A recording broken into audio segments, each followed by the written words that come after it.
તો ચાંદીપુરા કેસ મામલે અમદાવાદ સિવિલ સુપ્રિન્ટેન્ડન્ટની પ્રતિક્રિયા સામે આવી છે। કહ્યું કે અત્યારે જે પણ દર્દીઓ દાખલ છે કે ચાંદીપુરાના શંકાસ્પદ કેસ છે, તમામ દર્દીઓના સેમ્પલ પૂના લેબોરેટરીમાં મોકલાયા છે। રાકેશ જોશીનું આ કહેવું છે। એક સપ્તાહમાં રિપોર્ટ આવે તેવી પણ શક્યતાઓ છે। હાલ સિવિલ હોસ્પિટલમાં 3 બાળકો દાખલ છે। એક બાળક હાલ વેન્ટિલેટર પર સારવાર હેઠળ છે।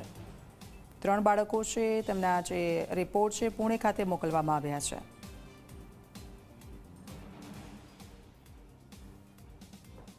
છ દર્દીઓના સેમ્પલ પૂના મોકલવામાં આવે છે અને આપણે એની રાહ જોઈ રહ્યા છીએ કે એ રિપોર્ટમાં શું આવે છે। પરંતુ આપના માધ્યમથી સૌને એટલી રિક્વેસ્ટ કરીશ કે ગભરાવાની જરૂર નથી, પેનિક થવાની જરૂર નથી।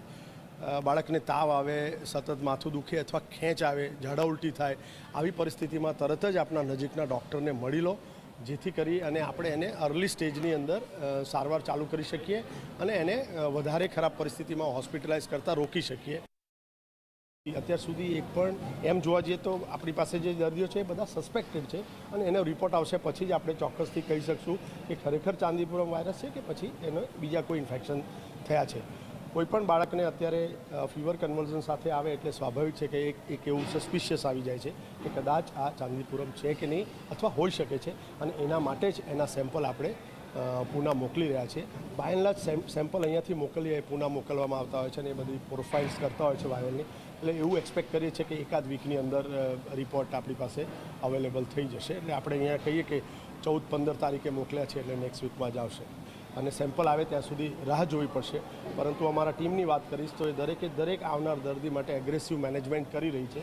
સિવિલના તંત્ર પાસે એટલી વ્યવસ્થા છે કે ગમે તેટલા દર્દી પણ બહારથી અહીંયા શિફ્ટ કરવામાં આવે તો આપણે એને પહોંચી વળીએ એવું માનવબળ અને એવું કહીશું કે અનુભવી માનવબળ બાળકોના વિભાગમાં અવેલેબલ છે। વેન્ટિલેટરની જરૂરિયાત મુજબથી વધારે પણ વેન્ટિલેટરની પણ સગવડ જરૂર છે। બધી દવાઓ પૂરતી માત્રામાં આપણી પાસે છે, એટલે એ બાબતની ચિંતા નથી કરવા।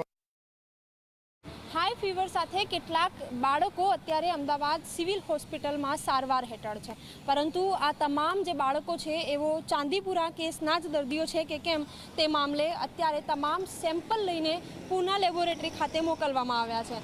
લગભગ થોડોક સમય થાય ત્યારબાદ આ જે રિપોર્ટ છે તે અમદાવાદ સિવિલ હોસ્પિટલ ખાતે આવશે। ત્યારબાદ કહી શકાશે કે જે શંકાસ્પદ કેસ છે એ ચાંદીપુરાના જ છે કે કેમ।